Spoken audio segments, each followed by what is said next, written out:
Hi, welcome back to Creative Digital Designs. And in this video, I'm going to be going over, this is going to be part 2 of 5 Canva hacks that you can use to save time and to be more efficient with your designs. So we're going to go ahead and get right into it. If you like these type of videos, please like this video, comment down below what type of videos you want me to create next, and please subscribe and turn on your notification bell so you don't miss a video. Okay, so the first hack that we're going to go over is copy style. So if you're working on a design where you're going to be having duplicates or where you need to do the same thing over and over, instead of doing it over and over, we're going to go ahead and do copy style. So for example, let's say this is an image right here. Let's say that we have 4 of these that we want to do. And let's say we go to edit.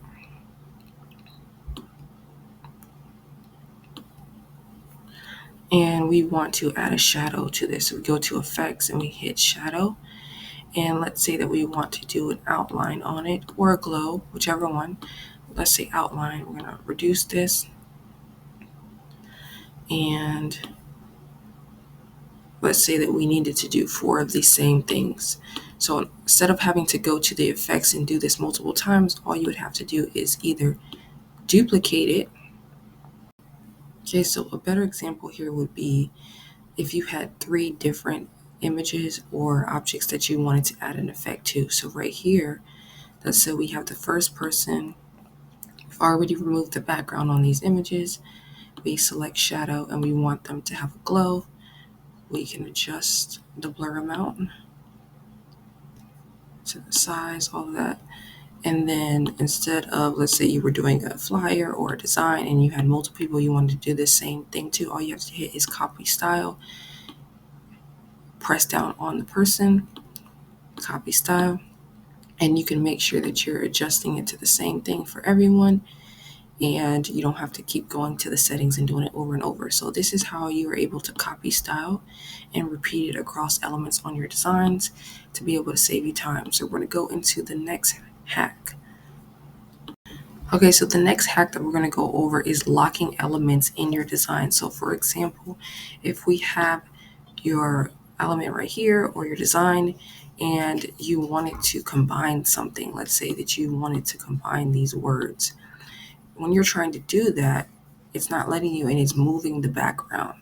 So what you want to do is go ahead and hit the 3 dots and go ahead and hit lock and lock the background. That way when you try to highlight things on the page, the background is not going to move with it. And so you can also lock individual things if you don't want this position to be moved on here. For example, we could say lock and this will not move. This will not move at all, so that you, like if you're moving things around. Okay, so the next hack is going to be how to create a QR code to add to your social media design, your website, or wherever you are creating a graphic. So for example, with this, if we wanted to create a QR code to our website for people to donate or for people to learn more about breast cancer awareness and being able to get examined, we would go to apps and you type in QR code generator. And whatever, we're going to click this one right here, QR code. And if this was the most simple, then you're going to go ahead and type in your website.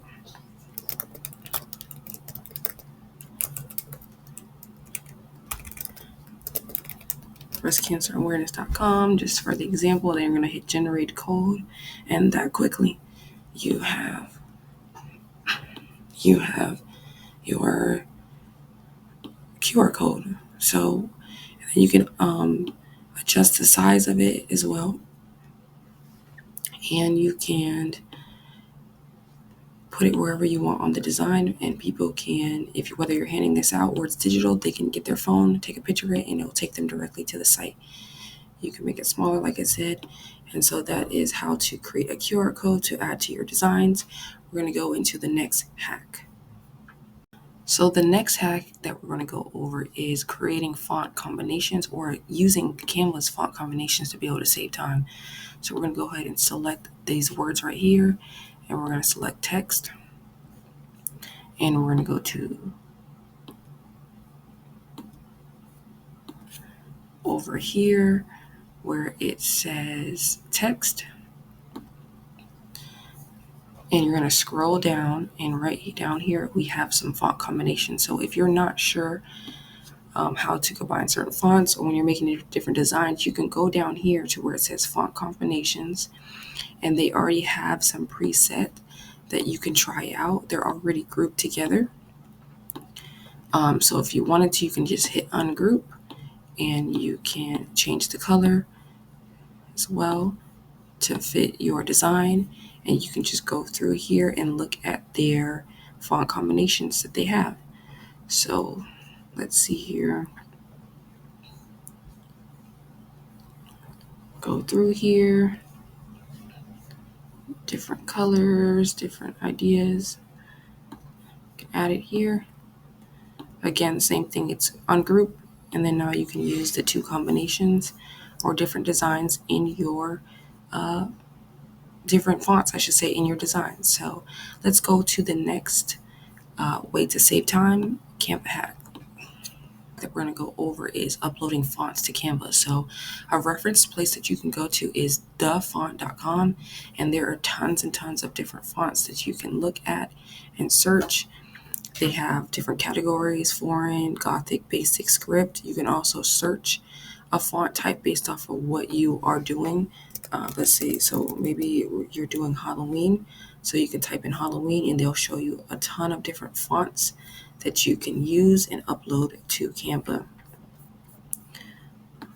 Or we could say Christmas, and you can go through the different fonts that they have, and then all you'll need to do is click download, and then you have your zip file right here. And then you have your font right here. It's going to be, say, True Font. And then you're going to go back over to your Canva design or wherever you're at. And we're going to go ahead and select one of these texts. And we're going to go ahead and hit one, and then we're going to hit upload font right here. Then we're going to go find the font that we just downloaded, the Christmas one. Hit open.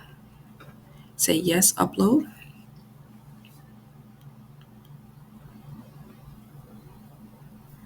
So that one gave an error, so we're going to try a different file.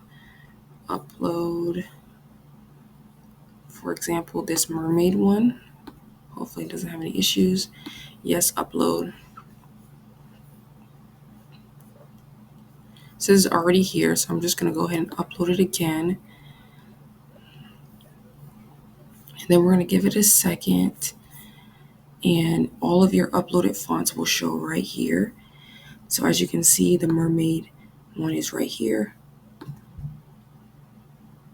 And you can also search for fonts that you have uploaded as well.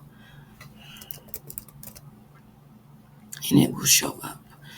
So that is how you upload a font to Canva. And you can use websites like thefont.com. You can also use creativefabrica.com. They have fonts as well. And you can utilize these unique fonts in your designs. So if you have liked this video, I would appreciate it if you can give it a thumbs up. Comment down below what type of video should I create next. Subscribe so you don't miss a video on Canva tutorials, Etsy, print on demand, and other things to make money online. And have a great day. Bye-bye.